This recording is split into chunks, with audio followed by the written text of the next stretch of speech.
আসসালামু আলাইকুম সুপ্রিয় শিক্ষার্থীবৃন্দ, রাজশাহী কলেজের অনলাইন ক্লাসে সকলকে সাদর আমন্ত্রণ। আমাদের শিডিউল অনুযায়ী এখনকার বিষয় সমাজকর্ম। সকলকে শুভ সকাল জানিয়ে আজকের ক্লাস আমরা শুরু করছি। আশা করি সুপ্রিয় শিক্ষার্থী তোমরা সকলে সুস্থ আছো, ভালো আছো। আজকের আমাদের এই সমাজকর্ম বিষয়ের ক্লাসে সকলকে স্বাগতম। সুপ্রিয় শিক্ষার্থীবৃন্দ, তোমরা হয়তো আজকে স্ক্রলে একটু লক্ষ্য করলে দেখতে পাবে যে আজকে আমরা আলোচনা করছি দ্বিতীয় পত্রের প্রথম অধ্যায়, বাংলাদেশের মৌলিক মানবিক চাহিদা। বরাবরের মতো তোমাদের সাথে আজকেও আমি আছি, আব্দুল্লাহ আল মাহমুদ, অধ্যাপক সমাজকর্ম বিভাগ, রাজশাহী কলেজ। সুপ্রিয় শিক্ষার্থীবৃন্দ, আমরা মূল আলোচনায় যাওয়ার আগে তোমাদেরকে সেকেন্ড পেপার কেন শুরু করছি তোমরা ইতিমধ্যেই অবগত হয়েছ। তোমরা যে অ্যাসাইনমেন্টগুলো জমা দিচ্ছ অন্যান্য সাবজেক্টের, এর মধ্যে তোমরা বাংলা, ইংরেজি যেগুলো তোমাদের কম্পালসারি, এছাড়াও যারা মানবিক শাখার শিক্ষার্থী তারা সম্ভবত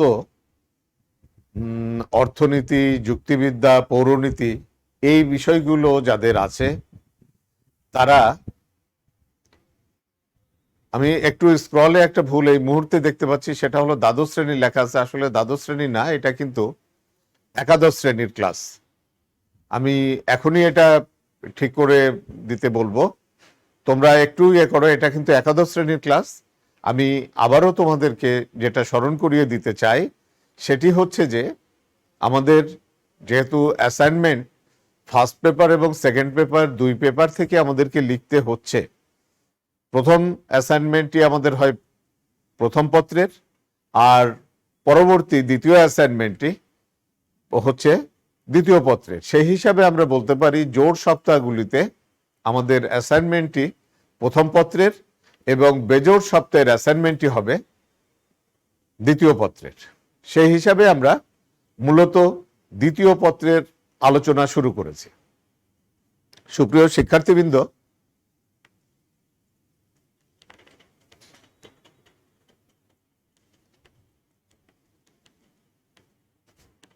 আমরা আমাদের যে আলোচ্য বিষয় বাংলাদেশের মৌলিক মানবিক চাহিদা, এই অধ্যায় থেকে আমরা কি শিখতে পারবো একটু আমরা দেখি। শিখন ফল হিসাবে আমাদের কি কি সেখানে আছে।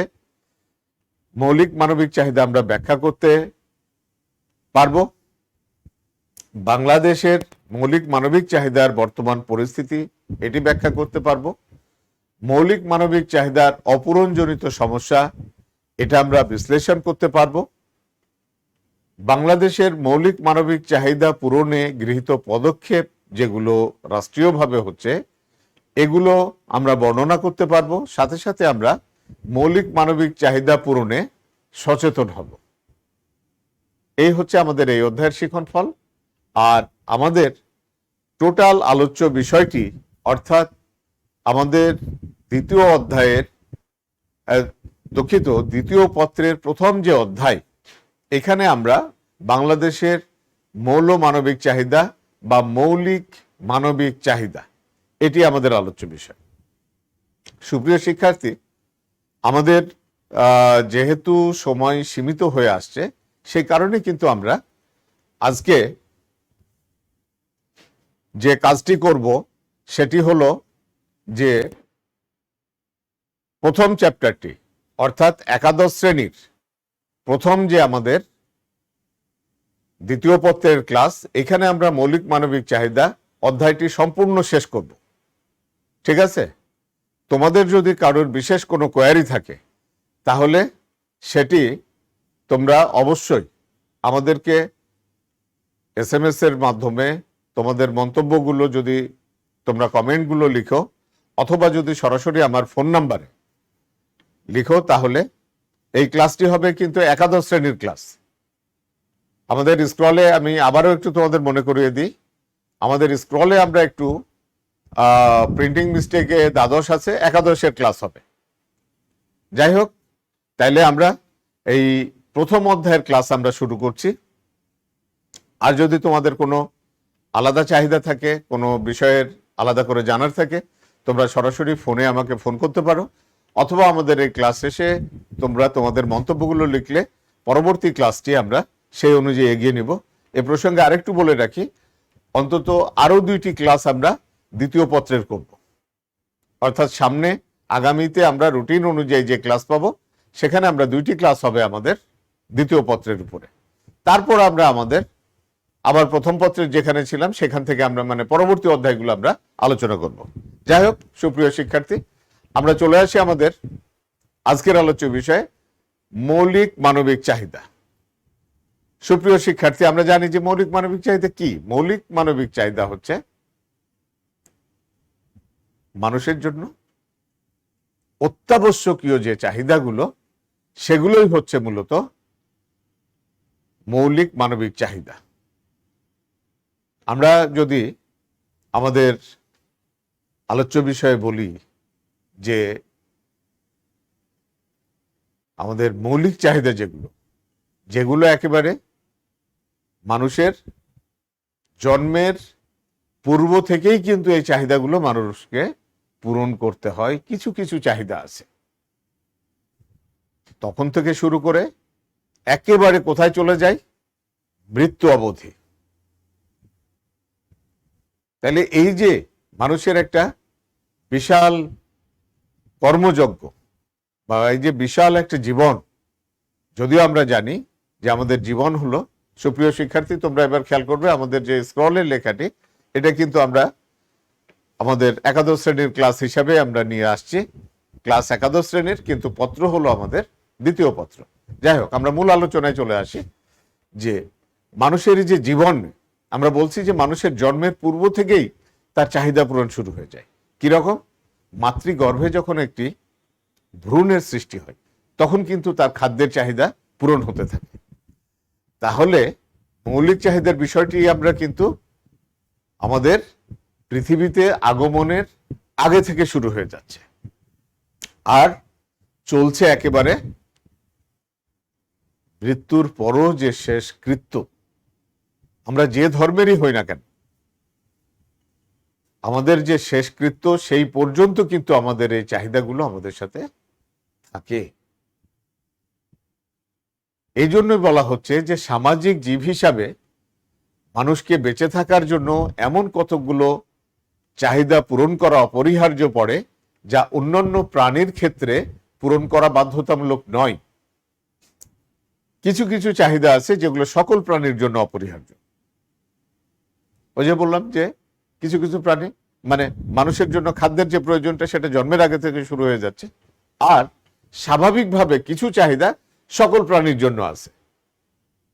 খাদ্য আছে, ঘুম বা বিশ্রাম আছে, আছে মানুষের সেক্সুয়াল নিড, বা মানুষ বলে না, যে কোনো প্রাণীর কিন্তু প্রাণের বিস্তার ঘটানোর জন্য কিন্তু এই সেক্সুয়াল যে নিডটা, এটা কিন্তু পূরণ করতেই হয়।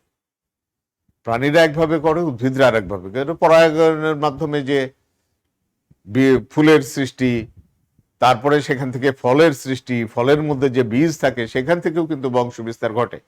এটাও কিন্তু সেই আমরা বলতে পারি যে বৃক্ষের তার বংশ বিস্তার, অথবা এই যে আমরা মানুষ বা অন্যান্য প্রাণী তাদের বংশ বিস্তারের ক্ষেত্রে কিন্তু এটা একটু বড় ভূমিকা রাখে। তাহলে খাদ্য, ঘুম, যৌন চাহিদা বা সেক্সুয়াল নিড ইত্যাদি মানুষের জৈবিক চাহিদা। আর এর বাইরে মানবিক বিকাশের জন্য কিছু কিছু চাহিদা পূরণ করা দরকার।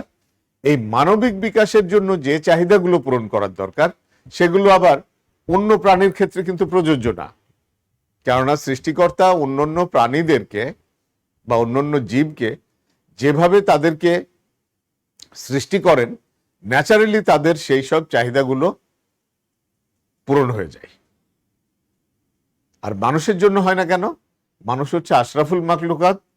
তার নিজের বুদ্ধি, বিবেক এবং বিবেচনা দ্বারা সে যখন একজন মানবিক প্রাণীতে পরিণত হয় বা মানবিক মানুষে পরিণত হয়, সেটি হলো তার মানবিক, সেটি পূরণের জন্য যে তাগিদ অনুভব করে, সেটি হলো তার মানবিক চাহিদা বা মানবিক প্রয়োজন। আর এই মানবিক চাহিদাগুলোর মধ্যে আছে বস্ত্র বা একটা পোশাক, আছে বাসস্থান বা কি বলা যায় গৃহ বা একটা আশ্রয়, প্রয়োজন আছে মানুষের শিক্ষার, আছে স্বাস্থ্যের, আছে বিনোদনের। এই যে মানুষ হিসাবে অন্যান্য প্রাণী থেকে যে আলাদা জিনিসের প্রয়োজন, এই আলাদা জিনিসগুলো এবং তার সাথে প্রাণী হিসাবে যেটা অত্যাবশ্যকীয় অর্থাৎ খাদ্য, এগুলোর সমষ্টিই হচ্ছে মূলত মৌলিক মানবিক চাহিদা। মানুষকে তার জৈবিক ও মানবিক চাহিদা দুটো দিকই পূরণ করতে হয়। আর কিছু কিছু চাহিদা আছে যেগুলো পূরণ করার অন্য কোনো ব্যতিক্রম থাকে না, অর্থাৎ না পূরণ না করলেই না। যেরকম খাদ্য, এটার কোনো বিকল্প নাই বা কোনোভাবে কিছু নাই। খাদ্য গ্রহণ যেমন অত্যাবশ্যক, আবার মানুষ যদি খাদ্য বা মৌলিক চাহিদাগুলোর মধ্যে কিছু কিছু আছে যেগুলো মানুষ পূরণ করতে যদি ভালো মতো বা সঠিক উপায়ে যদি পূরণ না করতে পারে, তখন কিন্তু তাকে বিকল্পভাবে বা অন্য কোনোভাবে হলেও পূরণ করতে হয়।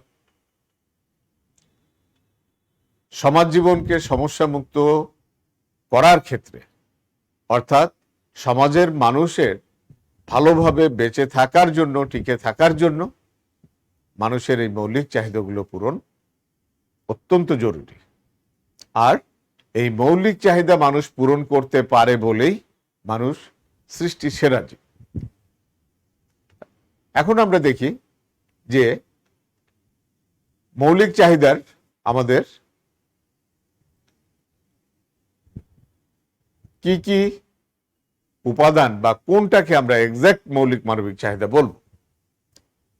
আমরা কি বলছি যে সামাজিক জীব হিসাবে নিজেদের অস্তিত্ব রক্ষার জন্য মানুষকে যেমন কতগুলো দৈহিক জৈবিক চাহিদা, যেমন খাদ্য, এগুলো পূরণ করতে হয়, তেমনি সামাজিক পরিচিতি, মর্যাদা রক্ষা ও পরিপূর্ণ বিকাশের জন্য কতগুলো মানবিক বা সামাজিক চাহিদা পূরণ করতে হয়। যেমন শিক্ষা আছে, বস্ত্র আছে, আশ্রয় আছে। আর এই চাহিদাগুলো ন্যূনতম মাত্রায় হলেও কিন্তু করতে হয়, বা দুই একটা চাহিদা যদি সঠিকভাবে পূরণ না হয় তাহলেও কিন্তু মানুষ বেঁচে থাকতে পারে। অর্থাৎ যেগুলো মানুষের মানবিক বা সামাজিক চাহিদা। কিন্তু দৈহিক বা জৈবিক চাহিদার মধ্যে, যেমন খাদ্যের কথা যদি আমরা বলি, এই চাহিদা যদি পূরণ না হয় মানুষের পক্ষে কিন্তু বেঁচে থাকা বা মানুষের অস্তিত্ব টিকিয়ে রাখাটাই হয়ে পড়ে বিপন্ন। জৈবিক চাহিদাগুলো সামাজিক চাহিদার ক্ষেত্রে বলা হচ্ছে কি, জৈবিক এবং সামাজিক চাহিদাগুলো উভয়ই মানুষের জন্য প্রয়োজন। আর এই উভয়ের সমষ্টিকেই মূলত বলা হয় মৌলিক মানবিক চাহিদা। অর্থাৎ বেঁচে থাকা, মানুষের বৃদ্ধি, বিকাশ এবং সামাজিক মর্যাদা ও অস্তিত্ব রক্ষার জন্য অবশ্যই পূরণীয় অপরিহার্য চাহিদার সমষ্টি বা সমন্বিত রূপই হলো মৌলিক মানবিক চাহিদা। তাহলে কি আসছে যে মানুষের বেঁচে থাকা সাথে সাথে বৃদ্ধি এবং বিকাশ। বৃদ্ধি ঘটে কিসের? বৃদ্ধি ঘটে দেহের, আর বিকাশ ঘটে কিন্তু মেধার বা বুদ্ধির। এই উভয়ের জন্য বেঁচে তো থাকতেই হবে, সাথে সাথে দৈহিক বৃদ্ধিও ঘটবে, আবার কি হবে, মানসিক বিকাশও কিন্তু পূর্ণতার দিকে এগোবে। এগুলো এবং সামাজিক মর্যাদা, সাথে সাথে অস্তিত্ব রক্ষার জন্য অবশ্যই পূরণীয় বা অপরিহার্য যে জিনিসগুলি, সেগুলির সমষ্টি হচ্ছে মৌলিক মানবিক চাহিদা। মূলত মৌলিক মানবিক চাহিদার যদি আমরা কিছু বৈশিষ্ট্য দেখতে যাই বা বিশেষত্ব দেখতে যাই, কি বৈশিষ্ট্য বা বিশেষত্ব থাকে? বৈশিষ্ট্য বা বিশেষত্ব থাকে, বলা হচ্ছে কি যে মৌলিক মানবিক চাহিদা হচ্ছে স্বভাবজাত প্রবৃত্তি ও প্রকৃতি হতে এটির উদ্ভব। স্বভাবজাত প্রবৃত্তি এবং প্রকৃতিটা কি? স্বভাবজাত প্রকৃতি হচ্ছে এই যে আমাদের খাদ্যের চাহিদা, শুধু মানুষ হিসাবে না, যে কোনো জীব, সেটা উদ্ভিদ হতে পারে, সেটা প্রাণী হতে পারে, যার জীবন আছে তার জন্য কিন্তু খাদ্য অবশ্যই প্রয়োজন। আমরা যে কোনো একটা গাছের ক্ষেত্রে যদি বলি, জীবন্ত গাছ হলে তার কিন্তু যেমন মাটি থেকে বা পানি থেকে সে খাদ্য গ্রহণ করে, সূর্যের তাপ থেকে বা সূর্যের আলো থেকে সে খাদ্যটাকে প্রক্রিয়া করে সে তার মতো করে সে নিজের খাদ্য নিজেই তৈরি করে নেয় একটা উদ্ভিদ। পাশাপাশি যদি আমরা বলি যে প্রাণীর ক্ষেত্রে হয় কি, প্রাণীকেও কিন্তু তার খাদ্য একেবারে সেই সৃষ্টির সেরা জীব আমরা মানুষ থেকে শুরু করে একেবারে যত ধরনের জীব আছে যেগুলোকে আমরা খালি চোখে না মাইক্রোস্কোপের মাধ্যমে দেখি, সেগুলোর কিন্তু আমরা বলতে পারি কি যে তারও কিন্তু খাদ্যের চাহিদা বা খাদ্যের প্রয়োজন আছে। তাইলে এটা একটা স্বভাবজাত প্রবৃত্তি এবং প্রকৃতি থেকেই, অর্থাৎ সৃষ্টিকর্তাই এটা আমাদের মধ্যে এই চাহিদাটা দিয়ে দিয়েছে। তারপর বলা হচ্ছে সর্বজনীন ও চিরন্তন, অর্থাৎ এটি প্রত্যেকটা মৌলিক চাহিদা, মৌলিক মানবিক চাহিদা প্রত্যেকটা মানুষের জন্য, প্রত্যেকটা দেশের সকল সময়ের জন্য, একেবারে সেই সুদূর অতীত থেকে যেমন চলে আসছে, আবার অনাগত ভবিষ্যতের কিন্তু মানুষের এই চাহিদাটি থাকবেই থাকবে। দেশ কাল পাত্র ভেদে কিছু কিছু পার্থক্য হতে পারে, পোশাকের পার্থক্য হতে পারে, খাবারের পার্থক্য হতে পারে, কিন্তু এটা অবশ্যই অবশ্যই দরকার। যে কারণে পরবর্তীতে আমরা বলছি যেটা হচ্ছে অপরিহার্য, অবশ্যই এটার দরকার আছে, অপরিহার্য, এর কোনো আর বিকল্প কোনো কথা নেই। বলা হচ্ছে অপরিবর্তনীয়। পোশাকের ভিন্নতা আসতে পারে, শার্ট প্যান্টের জায়গায় হয়তো শাড়ি বা অন্য ড্রেস আসতে পারে, কিন্তু একেবারে পোশাকবিহীন মানুষ এটা কল্পনাও করা যায় না। অথবা যদি আমরা বলি যে খাবারের ক্ষেত্রে পরিবর্তন, আমরা যেমন খুব সহজ কথা আমরা বলি যে মাছে ভাতে বাঙালি, আমরা ভাত খাই, খাই, অন্য জায়গার লোকেরা, অন্য দেশের লোকেরা, অন্য সমাজের লোকেরা, তারা বিভিন্ন অন্য তাদের খাবারগুলো তারা খেয়ে জীবন ধারণ করে। তাইলে অপরিবর্তনীয়, লাগবেই লাগবে। তারপর বলা হচ্ছে অবিচ্ছেদ্য, অর্থাৎ জীবন থেকে এটাকে কিন্তু বিচ্ছিন্ন করা যাবে না বা বাদ দেওয়া যাবে না, অবশ্যই অবশ্যই এটা লাগবে। এরপর বলা হচ্ছে অগ্রাধিকার ভিত্তিতে পূরণীয়। আমরা যদি নিজেরাই লক্ষ্য করি যে আমাদের অন্য চাহিদা থেকে আমরা কিন্তু সব সময় অগ্রাধিকার বা অ্যাডভান্টেজ দিয়ে থাকি কিসকে? আমাদের মৌলিক চাহিদাগুলোকে, খাদ্য, বস্ত্র, এই চাহিদাগুলোকে কিন্তু আমরা আগে আগে পূরণ করার চেষ্টা করি বা পূরণ করে থাকি। তারপরে বলা হচ্ছে যে এটা একটা চলমান প্রক্রিয়া এবং এটির জন্য যে কোনো পন্থা অবলম্বন করতে হয় মৌলিক চাহিদা পূরণ করার জন্য। এটা একটা অন্যতম বৈশিষ্ট্য যে এটা একটা চলমান প্রক্রিয়া, যে ঠিক আছে আমি আজকে খেয়ে নিলাম, আমার আর 2 দিন বা 3 দিন খাওয়া লাগবে না, তা কিন্তু না। এটা একটা চলমান প্রক্রিয়া। খাওয়ার কথা বলি বা অন্য কথা বলি, একবারে পূরণ করা বা আর লাগছে না, আর প্রয়োজন নেই, তা কিন্তু না। এটা ক্রমাগত এটার চর্চা চলবে বা লাগবে। আবার কি বলা হচ্ছে যে এটা পূরণ করার জন্য যে কোনো পন্থা, অর্থাৎ মানুষ যদি সৎ বা যথাযথভাবে পূরণ না করতে পারে তখন কি করবে? বিকল্প বা অন্যভাবে। কিভাবে এটা আমরা বলতে পারি যে মানুষের প্রয়োজন কি? সুষম খাদ্য। মানুষ যদি সুষম খাদ্য না পায়, মানুষ তখন কি করে? যে কোনো খাবার খেয়ে বেঁচে থাকার চেষ্টা করে। এই যে কোনো সঠিক খাবারও যদি মানুষ না পায় তখন মানুষ কি করে? অখাদ্য, কুখাদ্য এগুলো খেয়ে বেঁচে থাকে। তাইলে খাবারের চাহিদা পূরণ করার জন্য মানুষকে কিন্তু যে কোনো পন্থা অবলম্বন করতে হয়। ঠিক একইভাবে আরেকটা ছোট করে তোমাদেরকে উদাহরণ দিই, সেটি হচ্ছে যে ধরো শিক্ষার কথা। শিক্ষার দুটি দিক, কিছু আমরা লেখাপড়া শিখে পাই আর কিছু আমরা প্রকৃতি থেকে লাভ করতে পারি। যারা লেখাপড়া শিখি, যাদের যথাযথ বিকাশ ঘটে, তারা কিন্তু আমরা সবসময় সুশিক্ষাটাই গ্রহণ করার চেষ্টা করি। কিন্তু যাদের এই সুযোগটা নাই, তারা এই সঠিক শিক্ষাটা যারা পায় না, তারা কিন্তু সমাজ থেকে অনেক খারাপ কিছু শেখার চেষ্টা করে বা খারাপ কিছু অনুসরণ করে। অর্থাৎ মৌলিক চাহিদাগুলোর বিষয়টা এমনই যে মানুষ যদি সেটাকে সঠিকভাবে পূরণ না করতে পারে, তাহলে এটাকে অন্যভাবে পূরণের চেষ্টা করে। আমরা আরো পরবর্তীতে যখন বিস্তারিত আলোচনায় যাব, তোমাদের কাছে বিষয়টি আরেকটু ক্লিয়ার করতে পারবো আশা করি। তারপর বলা হচ্ছে ভৌগোলিক ও সামাজিক পরিবেশের একটা প্রভাব। আমরা যে ভৌগোলিক অবস্থানে এবং যে সামাজিক পরিবেশে থাকি, তার উপরে নির্ভর করে কিন্তু আমাদের মৌলিক চাহিদাগুলো আমরা পূরণ করে থাকি। লক্ষণীয় বিষয় যে আমরা খাওয়া দাওয়ার কথা যে বললাম, অথবা আমরা পোশাকের কথা যদি বলি, তাহলে এটা কিন্তু আমাদের ভৌগোলিক অবস্থান, আমাদের সামাজিক পরিবেশ, এগুলোর সাথে সঙ্গতি রেখে কিন্তু আমরা আমাদের এই চাহিদাগুলো পূরণ করে থাকি। যেমন আমরা যদি বলি যে আমাদের পোশাকের ক্ষেত্রে আমরা যে ধরনের বাঙালি সমাজে যে ধরনের পোশাক পরি, মধ্যপ্রাচ্য বা আরব দেশের লোকেরা কিন্তু সেই ধরনের পোশাক পরে না, পোশাকের ভিন্নতা আছে। আবার ইউরোপ আমেরিকার যেসব দেশ আছে, তাদের সাথেও কিন্তু আমাদের পোশাকের ভিন্নতা আছে। খাদ্যের কথা যদি বলি, একইভাবে কিন্তু এক এক জায়গায় এক এক অঞ্চলে। শুধু তাই নয়, আমরা যদি এই আমাদের ছোট্ট বাংলাদেশের উদাহরণই যদি দিই, তাহলে দেখা যাচ্ছে যে আমাদের এক একটা এলাকায় এক এক ধরনের খাবারের প্রতি মানুষের দুর্বলতা থাকে বা সেই ধরনের খাবার মানুষ খেয়ে অভ্যস্ত থাকে। তাহলে ভৌগোলিক এবং সামাজিক পরিবেশের উপরে নির্ভর করে মৌলিক চাহিদাগুলো কেমন কি হবে। তারপরে বলা হচ্ছে শান্তি ও স্থিতিশীলতার পূর্ব শর্ত।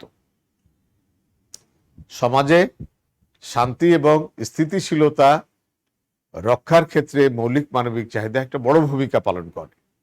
আমরা যে সকল অঞ্চলে বা যে সকল দেশে বা যে সকল সমাজে মানুষ সঠিকভাবে তাদের মৌলিক চাহিদাগুলো পূরণ করতে পারে, সেখানে তারা কি করতে পারে বা সেখানে তারা কি করে, তাদের সমাজে শান্তি বিরাজ করে, একটা স্থিতিশীল অবস্থা থাকে। এই যে সারা বিশ্বব্যাপী বিভিন্ন জায়গায়, বিভিন্ন অঞ্চলে, বিভিন্ন দেশে দেশে বিভিন্ন যুদ্ধ, বিভিন্ন ধরনের দাঙ্গা, বিভিন্ন ধরনের অসন্তোষ, এই কিন্তু মানুষের মৌলিক চাহিদাকে কেন্দ্র করেই এগুলো সংগঠিত হয়ে থাকে। সবশেষ আমরা বলছি কি, যে সাংবিধানিক বাধ্যবাধকতা। সাংবিধানিক বাধ্যবাধকতাটা কি, যে প্রত্যেকটা রাষ্ট্র পরিচালনা করার জন্য রাষ্ট্রের একটা স্থায়ী কি থাকে, দলিল থাকে, যেটাকে আমরা বলি কি সংবিধান।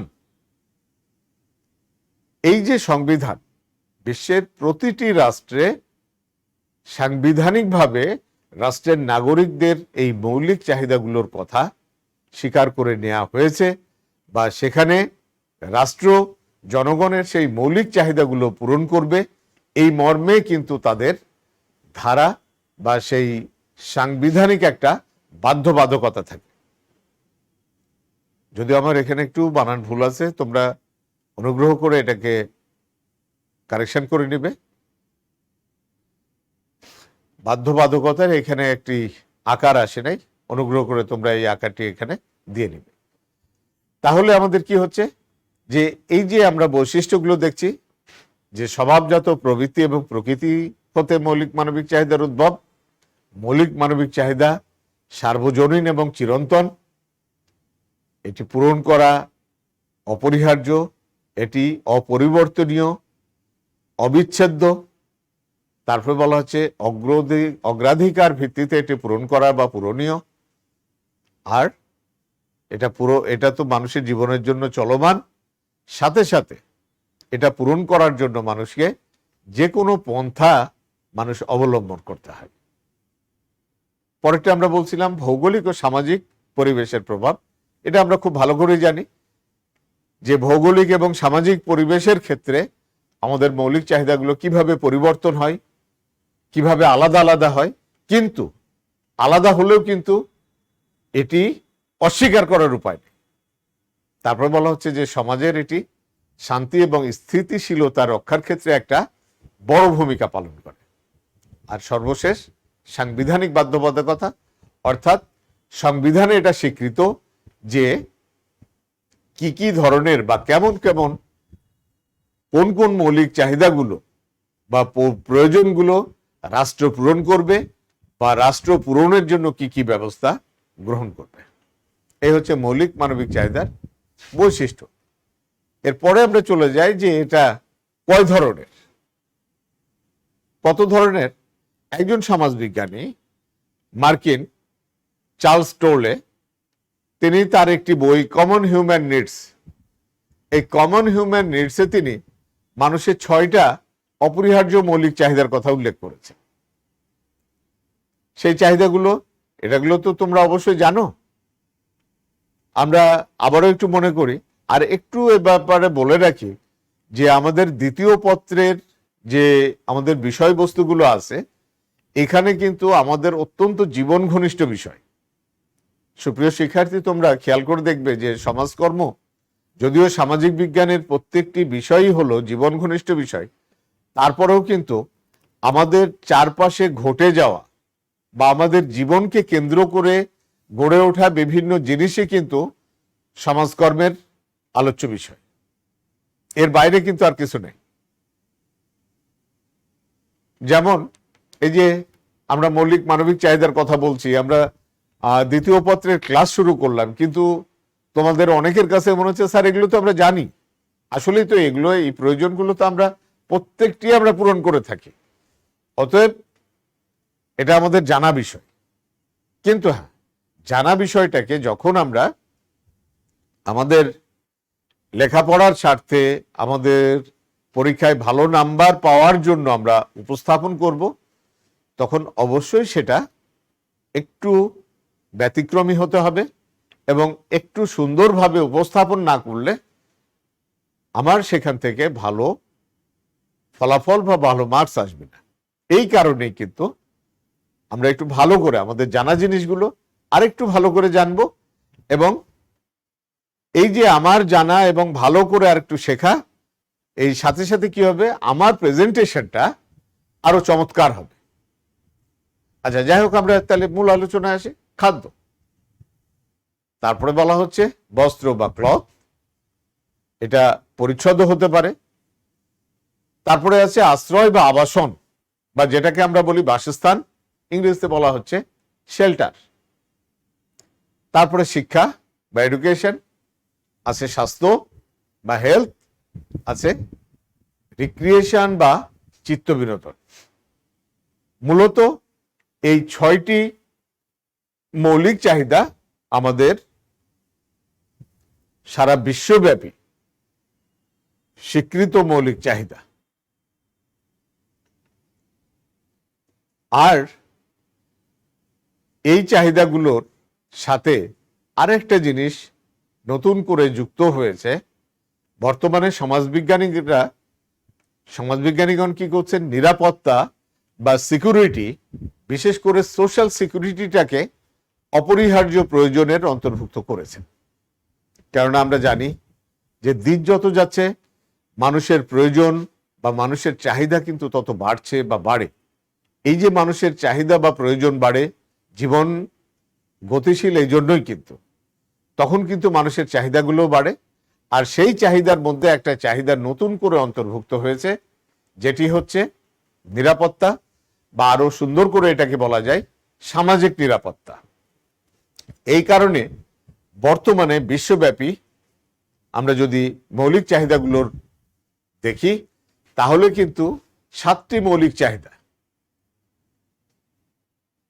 খাদ্য, তোমরা আমার আঙ্গুলের দিকে খেয়াল করে দেখবে যে খাদ্য, তারপর হচ্ছে বস্ত্র, বাসস্থান বা আবাসন, তারপরে হচ্ছে শিক্ষা, স্বাস্থ্য, চিত্তবিনোদন এবং সর্বশেষ হলো সামাজিক নিরাপত্তা। এই 7টি, আগে বলা হতো 6টি, এখন বলা হচ্ছে 7টি মৌলিক চাহিদাকে প্রাধান্য দেয়া হচ্ছে। এ প্রসঙ্গে আমরা ওই যে মৌলিক চাহিদার যে বৈশিষ্ট্যের ক্ষেত্রে বলেছিলাম যে সাংবিধানিক বাধ্যবাধকতা, আমরা যেহেতু আমাদের এই দ্বিতীয় পত্র, সমাজকর্মের দ্বিতীয় পত্রটি অনেকটি আমরা বাংলাদেশ কেন্দ্রিক ভাবে পড়ব, এই জন্য আমরা দেখি যে বাংলাদেশের সংবিধানে এ প্রসঙ্গে কি বলছে। বাংলাদেশের সংবিধানের দ্বিতীয় ভাগের 15 ধারাতে বা 15 অনুচ্ছেদে ক, গ ও ঘ ধারাতে বা ধারা অনুযায়ী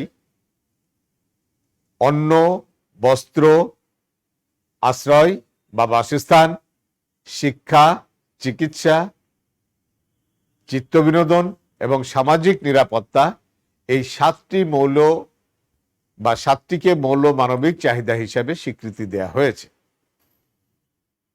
তাহলে সুপ্রিয় শিক্ষার্থী, তোমাদের যদি এমসিকিউ হিসাবে প্রশ্ন থাকে যে বাংলাদেশের সংবিধানে মৌলিক মানবিক চাহিদা হিসাবে কয়টিকে স্বীকৃতি দেয়া হয়েছে, বা বাংলাদেশ সংবিধান অনুযায়ী মৌলিক মানবিক চাহিদা কয়টি, 5টি, 6টি, 7টি, 8টি, আমরা প্রশ্ন দিয়ে রাখলাম। আশা করি তোমরা অবশ্যই উত্তর দিবে যে বাংলাদেশ সংবিধান অনুযায়ী মৌলিক মানবিক চাহিদা 7টি।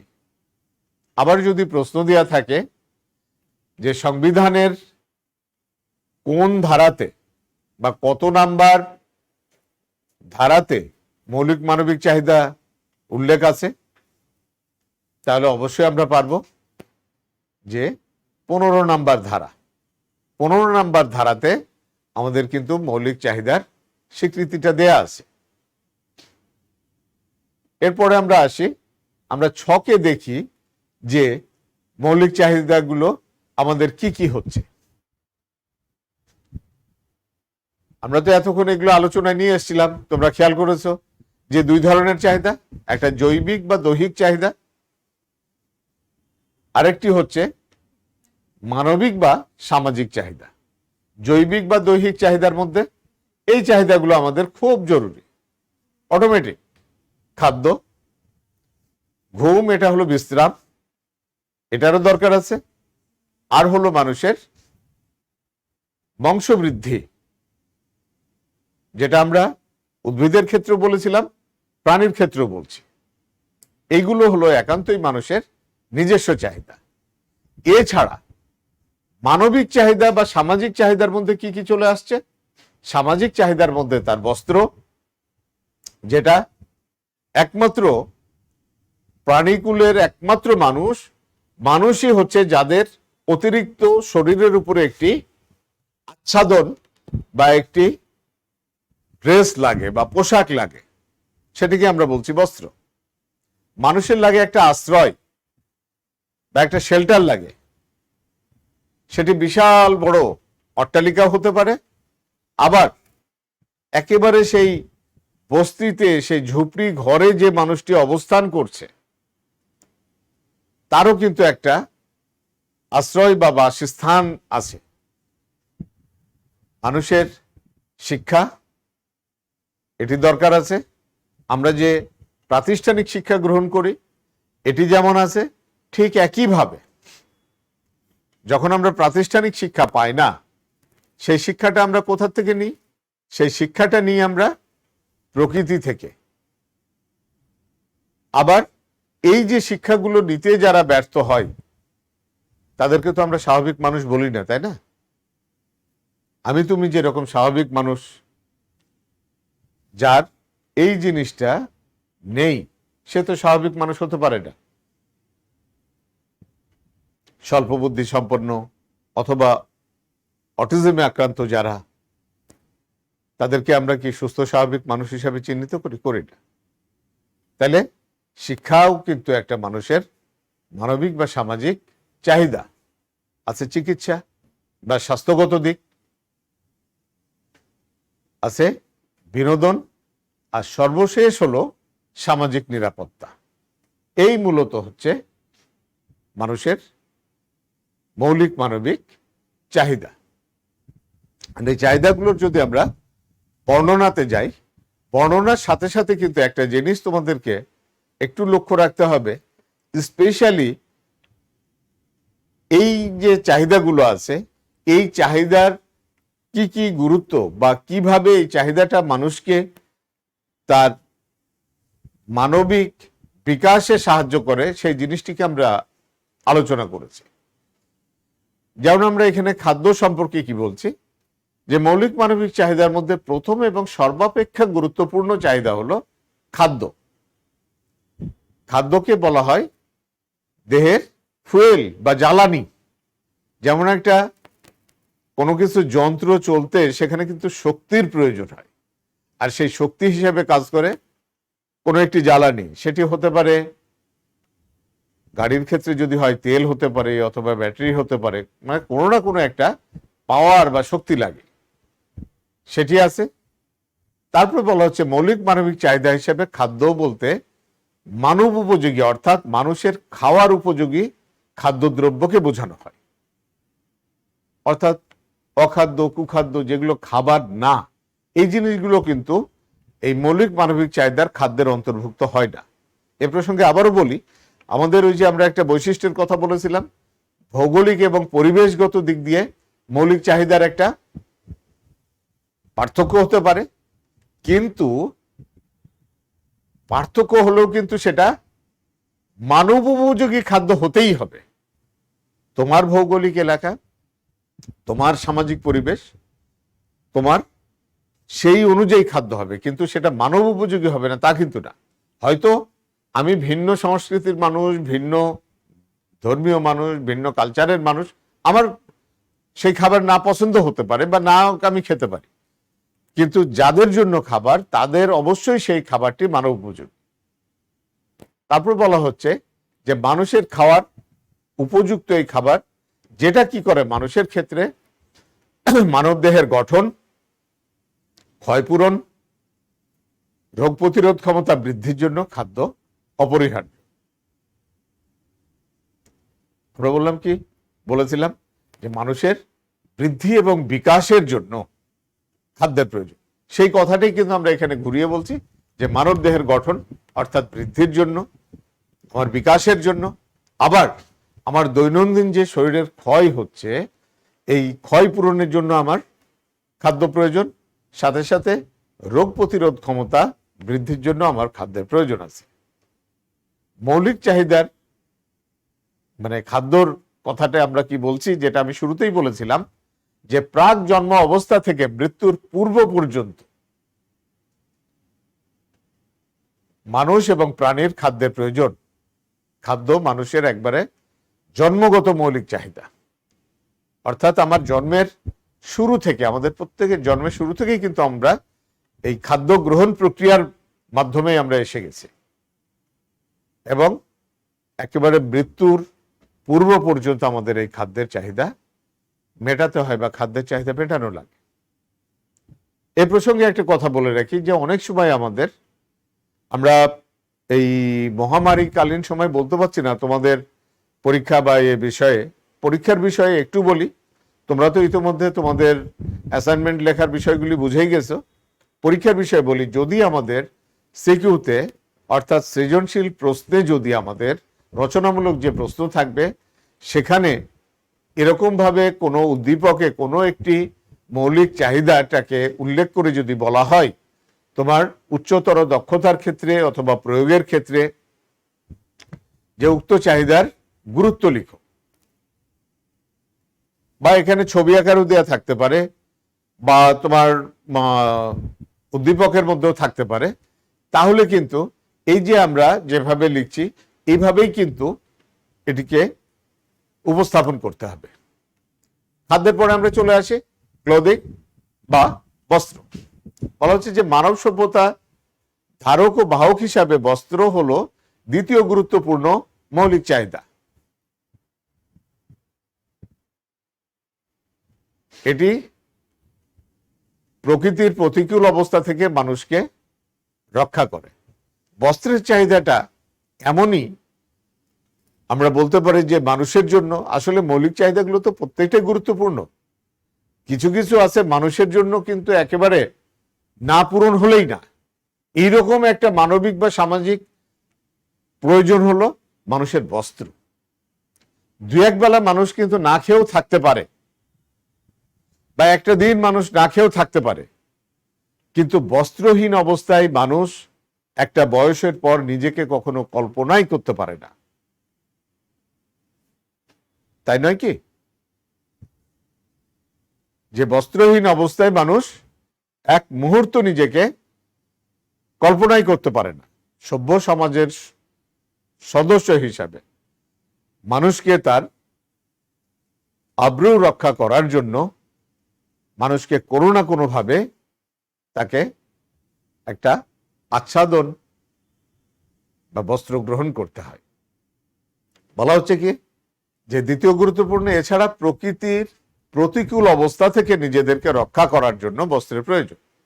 শীত গ্রীষ্ম এরকম যে কোনো অবস্থা বস্ত্রের প্রয়োজন বা একটা আমাদের আচ্ছাদন প্রয়োজন। খাবারের সঙ্গে সঙ্গে বা খাদ্যের সঙ্গে সঙ্গে মানুষের সামাজিকতা রক্ষার ক্ষেত্রে বস্ত্র একটা গুরুত্বপূর্ণ ভূমিকা আছে। আর প্রাণী জগতের মধ্যে একমাত্র এই মানুষের বেলায়, অর্থাৎ এই যে আমরা বলি যে আমরা হলাম আশরাফুল মাখলুকাত, এই আশরাফুল মাখলুকাতের জন্য কিন্তু বস্ত্র আমাদের অত্যন্ত জরুরি বা ভীষণ জরুরি। তাহলে এই যে মানুষ, আমরা বস্ত্র ছাড়া নিজেদেরকে চিন্তা করতে পারি না, খাদ্যের থেকেও কখনো কখনো এটা বড় বেশি অপরিহার্য হয়ে পড়ে, তাহলে বোঝা যাচ্ছে যে এটি আমাদের এই যে মানব সভ্যতাকে বা টিকিয়ে রাখার ক্ষেত্রে, বা মানুষ যে অন্য প্রাণী থেকে আলাদা বা শ্রেষ্ঠত্ব মর্যাদার অধিকারী, এখান থেকেই কিন্তু বোঝা যাচ্ছে বা বোঝা যায় যে আমরা পৃথিবীর সৃষ্টিকর্তার সৃষ্ট সকল প্রাণী থেকে আমরা শ্রেষ্ঠ।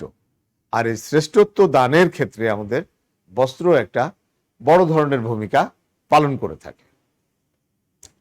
এরপর আমরা বলছি বাসস্থান বা আশ্রয় অথবা শেল্টার।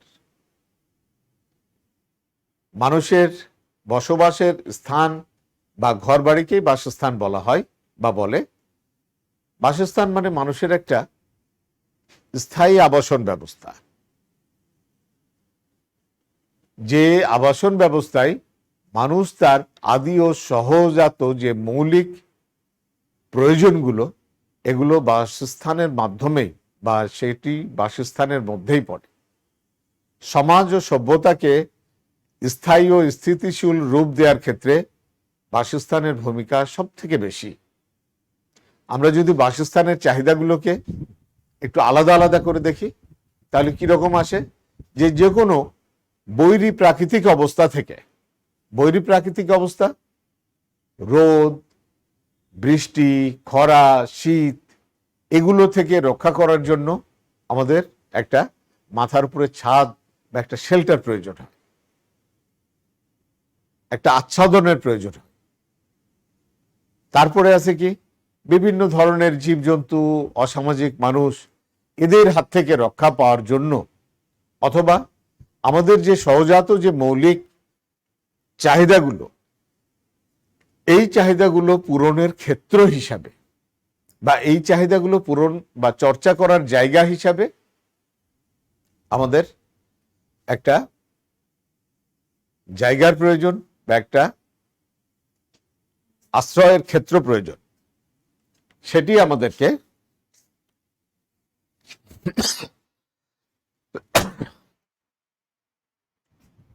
আমরা পূরণ করতে পারি এই বাসস্থানের মাধ্যমে। তারপরে বলা হচ্ছে নিরাপদ বেষ্টিতে পারিবারিক জীবনযাপন। আমরা যে পারিবারিক জীবনযাপন করি, এই পারিবারিক জীবনযাপনটা একটা যেন নিরাপদ বেষ্টনীতে হয়, অর্থাৎ একটা মানব সন্তানকে লালন পালন বা প্রতিপালন করা, তাকে বড় করে তোলা, তার বিভিন্ন চাহিদা মেটানো, অথবা মানুষের যে জৈবিক প্রবৃত্তিগুলো আছে এগুলোর জন্য একটা আমাদের প্রয়োজন সুন্দর বা সুষ্ঠু নিরাপদ বেষ্টনী। যে পারিবারিক নিরাপদ বেষ্টনীতে যে পারিবারিক জীবন, সেটা আসে কিন্তু মানুষের একটা আশ্রয় স্থলের মাধ্যমে বা একটা বাসস্থানের মাধ্যমে। আমরা আবারও মনে করিয়ে দিই যে সে বাসস্থানটি যেমন রাজপ্রাসাদ হতে পারে, আবার সেরকম একেবারে একেবারে একটা কুঁড়ে ঘরও হতে পারে। তারপরে বলা হচ্ছে সুষ্ঠু সামাজিকীকরণ, সামাজিক নিয়ন্ত্রণ এবং সামাজিক দায়িত্ব পালন। এই যে সামাজিকীকরণ, সামাজিক নিয়ন্ত্রণ বা সামাজিক দায়িত্ব পালন, এগুলোর ক্ষেত্রেও কিন্তু বাসস্থানের একটা উল্লেখযোগ্য ভূমিকা আছে। এছাড়াও বলা হচ্ছে মানবীয় সামাজিক বন্ধন সুদৃঢ়করণ ও মানুষকে স্থায়ী ঠিকানা প্রদান করে বাসস্থান। যেমন তোমরা বিভিন্ন ফর্ম যখন পূরণ করো, ফর্ম পূরণ করতে গিয়ে কিন্তু তোমাকে তোমার বর্তমান ঠিকানা, স্থায়ী ঠিকানা, অর্থাৎ একটা মানুষকে কোথায় খুঁজে পাওয়া যাবে, কোন জায়গাটাই খুঁজে পাওয়া যাবে, দেশে বিদেশে, বিদেশের কোন দেশে, কোন শহরে, শহরের কোন অঞ্চলে বা গ্রামের কোন অঞ্চলে, এটি মানুষকে, অর্থাৎ এইটি স্থায়ী একটা আবাসন বা অস্থায়ী আবাসনও বলতে পারি, একটা মানুষের সামাজিক বন্ধন সুদৃঢ় করার ক্ষেত্রে বা একটা মানুষের ঠিকানা অনুযায়ী তাকে খুঁজে পেতে সাহায্য করে বাসস্থান বা আশ্রয়, বা যেটাকে আমরা ইংরেজিতে বলছি শেল্টার। এরপর বলা হচ্ছে শিক্ষা বা এডুকেশন। শিক্ষা বা এডুকেশন, শিক্ষা মানুষের অন্যতম একটা মৌলিক চাহিদা। আর শিক্ষাকে বলা হয় যে কোনো জাতির বা যে কোনো সমাজের জন্য মেরুদণ্ড। শিক্ষা মানুষকে সৃষ্টির সেরা জীবের মর্যাদায় আসীন করেছে। আর শিক্ষা বলতে জ্ঞান ও জ্ঞান অর্জনের প্রক্রিয়া দুটাকেই বোঝায়। সাধারণভাবে মানুষ দেখাশোনা, পর্যবেক্ষণ ও লেখাপড়ার মাধ্যমে জ্ঞান অর্জন শুরু হয়। দুইভাবে মানুষ, এটা কিভাবে, একটা মানে শিক্ষা বলতে বলা হচ্ছে যে জ্ঞান এবং জ্ঞান অর্জনের প্রক্রিয়া, এই দুইটার সম্মিলিত রূপই হচ্ছে কিন্তু শিক্ষা। একটা নিজের মধ্যে থাকে যেটা আমরা সৃষ্টিকর্তা বলি বা প্রকৃতি বলি, এই প্রকৃতি প্রদত্ত যেটা সেটাই থাকে, তার সাথে কিন্তু আমরা এই যে অর্জনের একটা প্রক্রিয়া ফলো করি, এই অর্জনের প্রক্রিয়াটাই হচ্ছে আমাদের জন্য শিক্ষা। এটা কিভাবে? মানুষ দেখে শুনে পর্যবেক্ষণ করে বা লেখাপড়ার মাধ্যমে এটা অর্জন করে। আর শিক্ষার একটা বড় দিক হলো শিক্ষা মানুষের মধ্যে একটা ইতিবাচক পরিবর্তন নিয়ে আসে। অর্থাৎ মানুষ তো, মানুষের জীবন গতিশীল, মানুষ সামনের দিকে এগিয়ে যাবে, মানুষের জীবনে পরিবর্তন আসবে, সব ঠিক আছে। শিক্ষায় কে পারে কিন্তু মানুষকে সঠিক এবং সুন্দর পথ দেখাতে। মৌলিক মানবিক চাহিদা হিসাবে শিক্ষার প্রয়োজনীয়তা বহুমাত্রিক। শিক্ষাকে সভ্যতার প্রধান উপকরণ বলা হয়। মানুষের ব্যক্তিগত সামাজিক উন্নতির হাতিয়ারই হলো শিক্ষা। আর দুঃখিত, শিক্ষা ছাড়া কোনো ব্যক্তি বা জাতি তারা উন্নতি করতে পারে না। শিক্ষা মননশীলতা ও সেবা বিকাশের জন্য এটাই অপরিহার্য। শিক্ষার মাধ্যমে একজন মানুষ তার ব্যক্তিত্ব গঠন, মানবিক মূল্যবোধ অর্জন, সামাজিক দায়িত্ব ও কর্তব্য সম্পর্কে সচেতন হয়ে থাকে।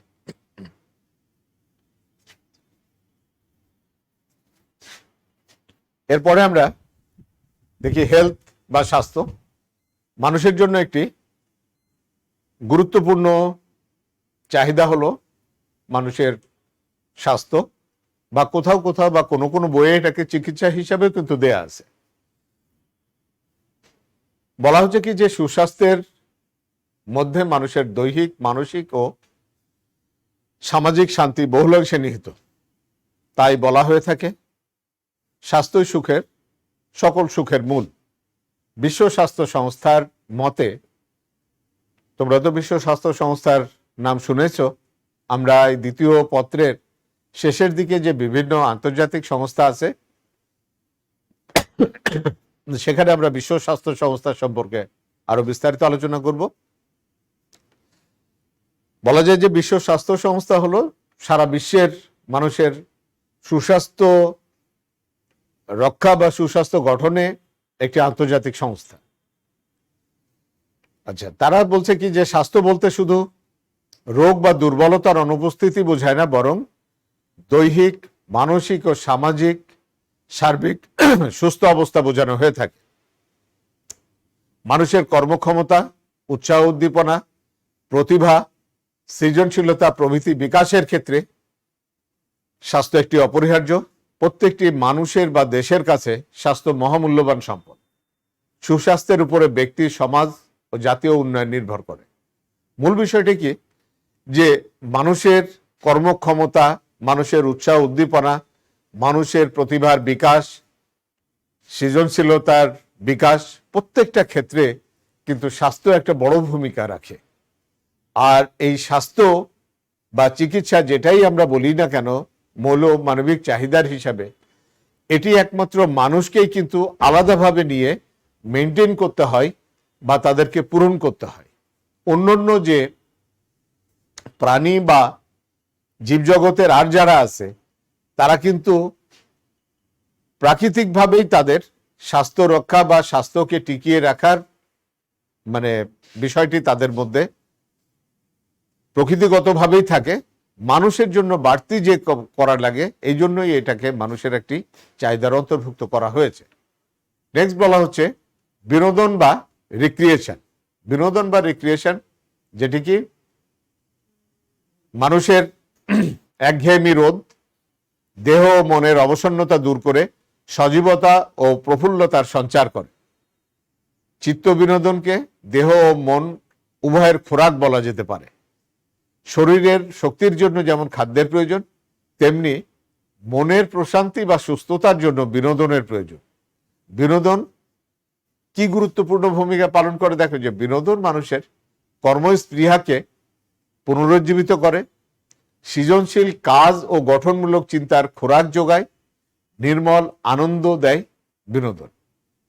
আর বিনোদনের অভাব হলে কি হয়, মানুষের দৈহিক, মানসিক, সামাজিক বহু সমস্যা দেখা দেয়, যেমন অসামাজিক অবরোধমূলক কার্যকলাপ, অলসতা, অবসাদগ্রস্ততা ইত্যাদি।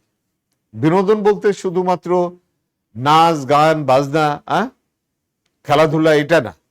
মানুষ যে অবসর কাটানোর জন্য, তুমি যদি একটা পত্রপত্রিকা পড়ো, একটা ভালো গল্প বা উপন্যাস পড়ো, অথবা ভালো কোনো কবিতা আবৃত্তি করো, এটিও কিন্তু তোমার বিনোদনের অন্তর্ভুক্ত।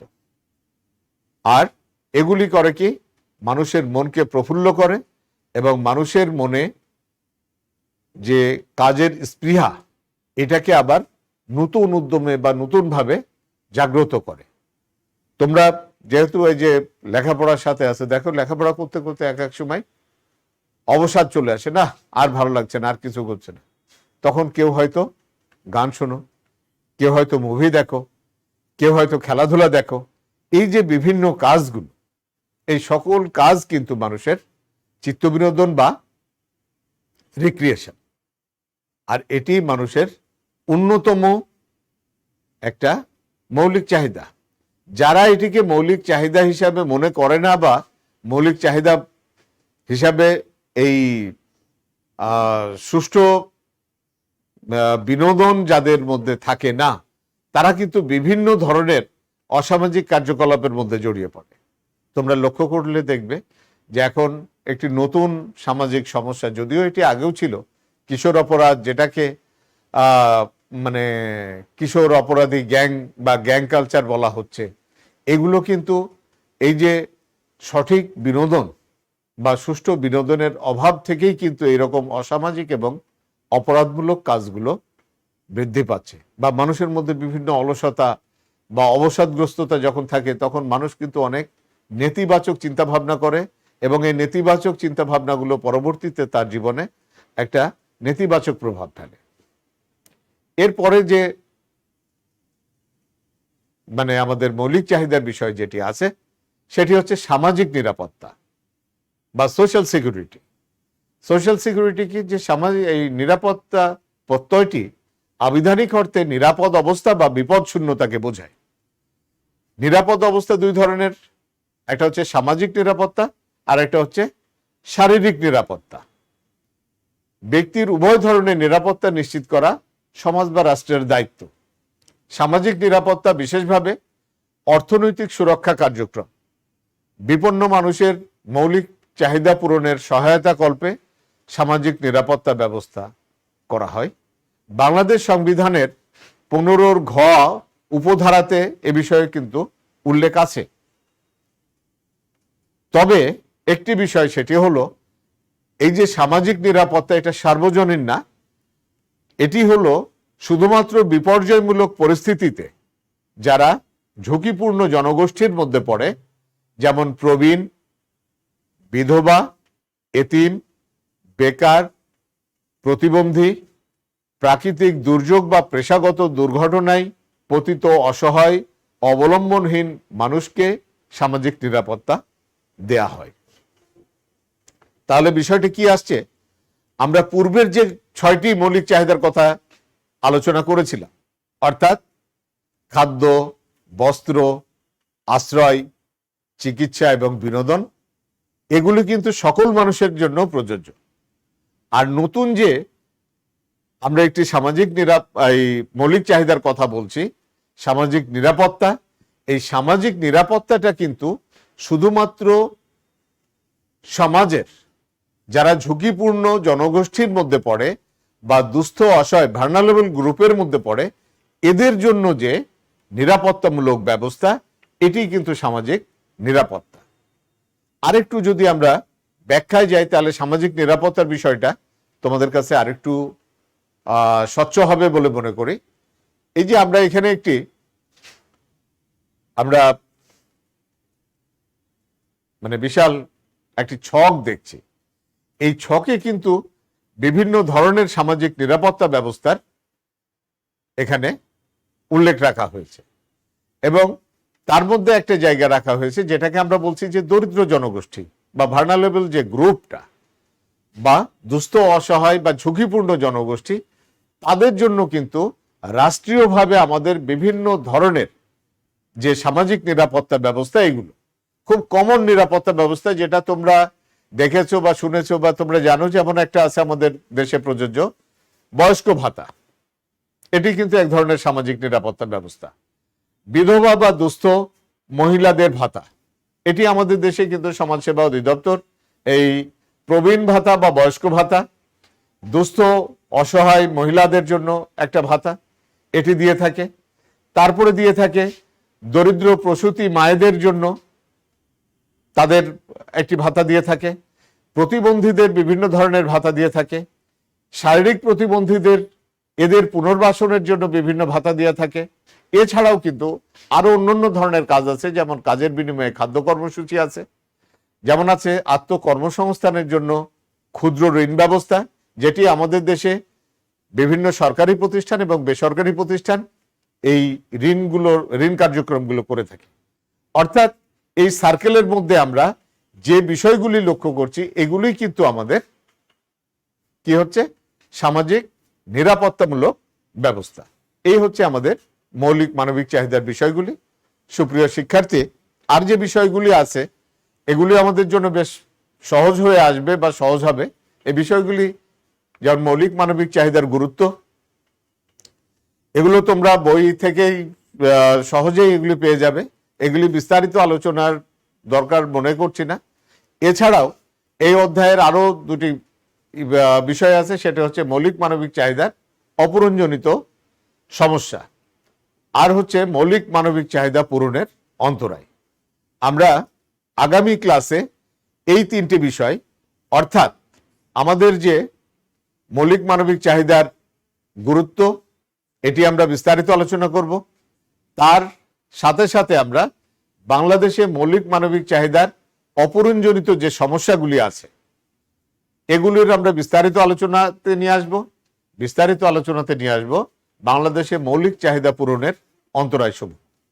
আশা করি সে পর্যন্ত সবাই ভালো থাকবে, সুস্থ থাকবে এবং প্রত্যেকের কাছে আমরা আন্তরিকভাবে অনুরোধ জানাবো তুমি নিজে সহ তোমার পরিবারের সকলকে যথাযথভাবে স্বাস্থ্যবিধি মেনে চলা এবং বাড়ি থেকে যখনই বেরোবে তখন অবশ্যই তোমরা মাস্ক ব্যবহার করবে, ঘন ঘন সাবান পানিতে হাত ধোয়ার চেষ্টা বা স্যানিটাইজার ব্যবহার করবে।